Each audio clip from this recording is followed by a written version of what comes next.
Здравейте, драги зрители! Искам да ви прочета една детска приказка.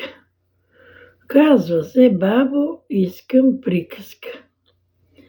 Бабо мила, я седни, приказка ми разкажи, да ми грабне мисълта, както хляба и солта. За какво ли да е тя? Дали влезнала в глава? Да почукам ще чуй? Ще ли пита какво туй?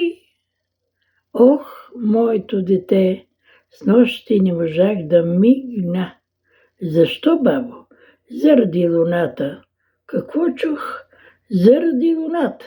Нали е пълнолуние и не може да се спи. Но, бабо, да, детето ми, и тя си има закони и ред и си ги спазва.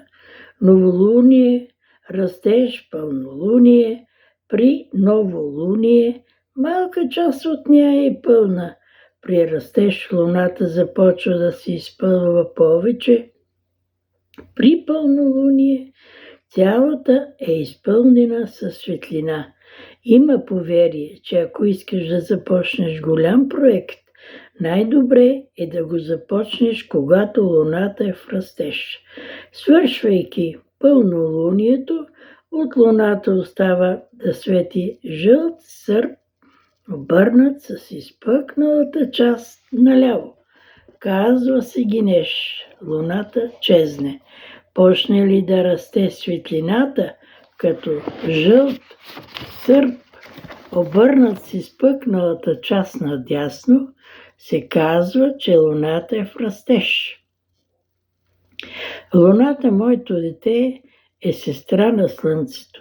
Слънцето е батко, братче, и двамата живеят в небосвода, земята се върти около тях в кръг. Един кръг на земята около тях е равен на 24 часа. През половината време е ден и 12 часа вечер. Слънцето, моето дете, предсказва и времето, когато изгрява, ако е много червено и около него има червена светлина, казва, че ще духа вятър.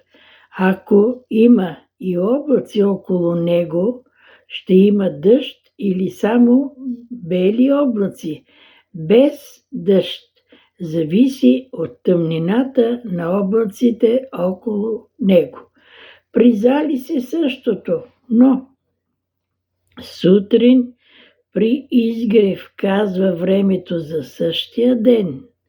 При залез не говори за вечерта, а за утре, моето дете, а може би и след някой ден.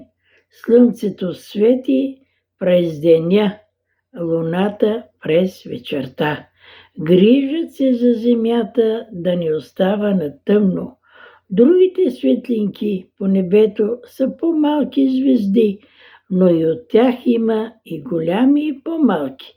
Преди да бъде измислен часовника, хората за времето се ориентирали по местонахождението на звездите.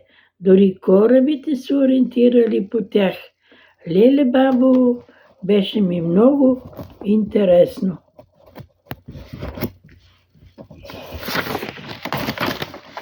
За луната, слънцето и другите звезди сега се знае много повече. Ако ти е интересно, като пораснеш, ще прочетеш. Благодаря ти, бабо, ти си ми прозорче към света. И така приказката свърши. А бабата казва за себе си: книжка, аз съм стара, потънала в прах. Дързай, дъще млада, не позволявай грях. Това беше приказката.